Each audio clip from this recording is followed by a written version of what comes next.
Hi there, ladies and gentlemen. I have a problem, and his name is Joseph Grenny. I mean, look at it.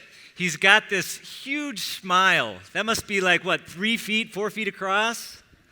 He's got this larger-than-life, charismatic personality, and he is smart as a whip. A while back, I was sitting across the table from Joseph Grenny, and we were talking about a high-stakes project. He threw out a suggestion, which my initial reaction was, not a good idea. It sounds a little convoluted. It's going to be a little too time or resource intensive. I just don't think we can pull it off. All right? So that's what I'm thinking. This is a crucial moment here, right? I want you to put yourself in my shoes. Are you going to disagree with this mountain of charisma? If you're like me, the answer is no, right? So I say, you know what? That sounds like a good idea. Let's go with that. All right? Fast forward a couple months, the project does fall apart, fails, for all the reasons I had predicted in my mind. In that crucial moment, I behaved horribly. I didn't speak up. I didn't say what I thought. Now, we talk about the idea of safety in crucial conversations. What I want to suggest is, in that moment, when I did such a horrible job, safety was not the issue. Safety was not the issue, all right? What I want to explore is another possibility. What could be going on here? If you've ever talked with Joseph Grenny, you know he's a master at creating mutual purpose, mutual respect. I feel safe when I speak with him. So what could it be? I want to introduce you to a man by the name of Ben to explore this idea of what may have been happening here. So on the count of 3, what I want you to do is vote on your fingers. Would you like to work with this guy, Ben, based on the characteristics you see up on the screen, okay? So 1, no, you would not like to work with him. 10, you would very much like to work with him. You'd be eager to do so, okay? So on the count of 3, cast your votes anywhere between 1 and 10. 1, 2, 3, vote. Okay, I see a 1, a 2, a 5, a 10, a 7, a 1, 3, 4, 5. Okay, let me gather all this data, crunch it. It looks like we're about 5.423. Does that seem about right? Okay, good. So what about Alan? Would you like to work with Alan? All right, so count of 3.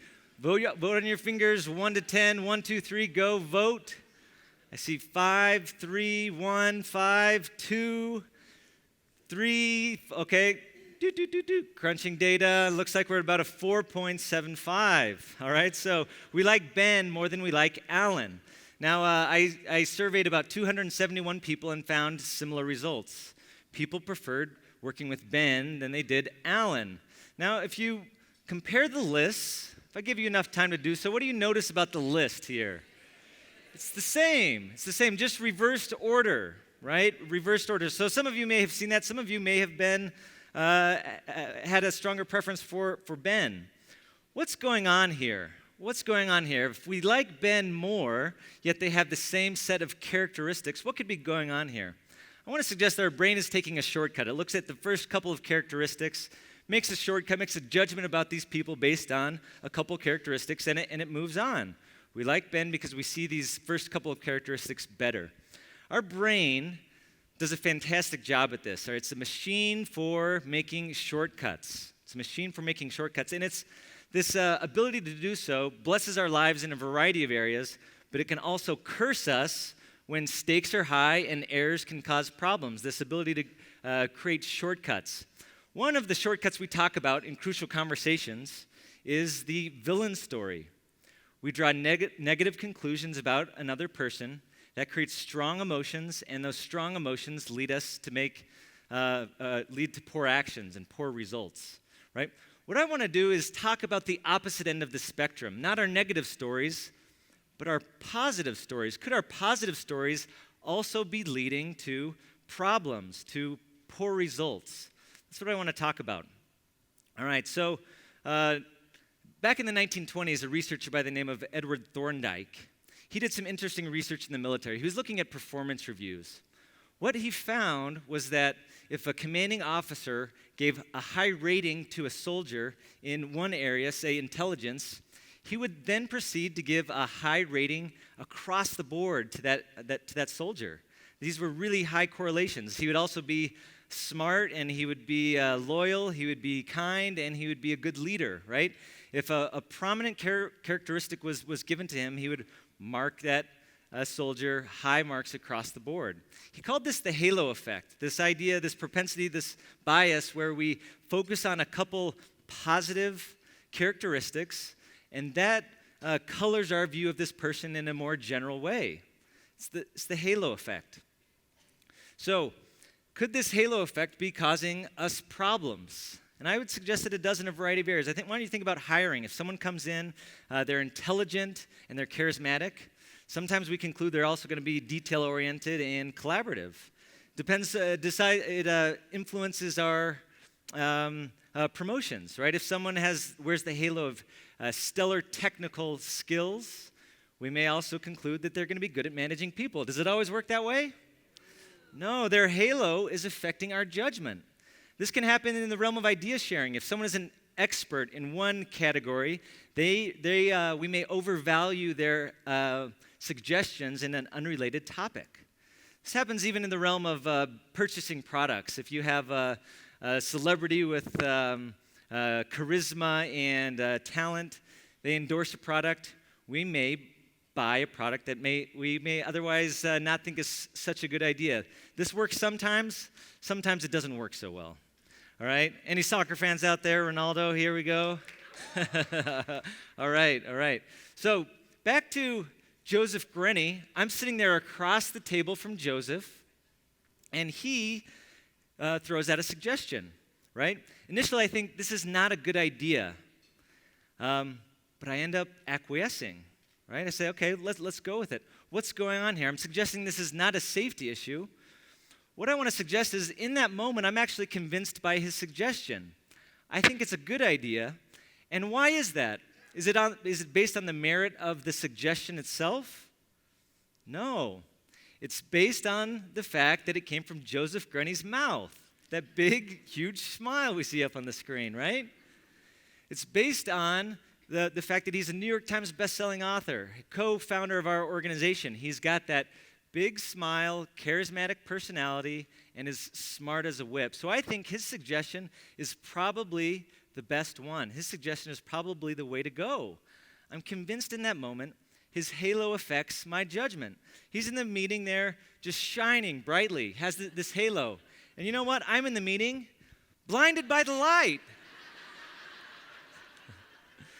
To quote a song that's way before my time.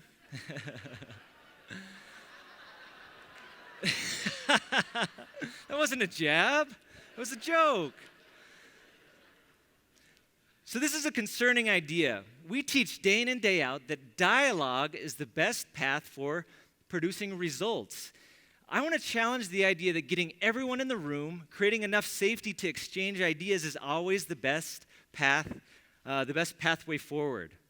I want to suggest that sometimes when the halo effect kicks in, dialogue can actually shrink the pool of shared meaning, right? People start to take on the conclusion of the person with the biggest halo in the room, right? So dialogue can create a smaller pool of shared meaning when the halo kicks in. I'm going to say that again. When the halo kicks in, dialogue can create a smaller pool of shared meaning. So what can we do? In the 1960s, a submarine called the Scorpion disappeared in the North Atlantic. The Navy looked for months and months, could not find this submarine. Finally, they got one of the chief scientists. He had a great idea. He said, I'm going to get experts from across the U.S. with a lot of expertise in various backgrounds. I'm going to get them together. I want them to estimate where they think the submarine landed, all right? Then what he did is he took their estimates, averaged them, and came within about 220 feet of the submarine. Now, the interesting thing about his approach is that he wanted to make sure that none of the experts talked to one another. He wanted them to not share their conclusions. He didn't want their conclusions to affect the conclusions of the other experts. This reminds me of the phenomenon of the coins in a jar. You have a group, and you have them estimate how many coins are in that jar. Individuals don't do so well, but when you average the group IQ, average the group estimates, it gets pretty close. The more you add, the closer it gets. An interesting study showed that if you have participants talk about it before they do their guesses, that group IQ goes down. Right? If you have them talk about their guesses, they start influencing one another and coming to similar conclusions. So Daniel Kahneman, a Nobel laureate, he in economics, he's coined a term for this idea of collecting independent judgments. He calls this de-correlating error. Now, just as an aside, isn't that the nerdiest academic term you've ever heard? Doesn't it sound like something David Maxfield would come up with?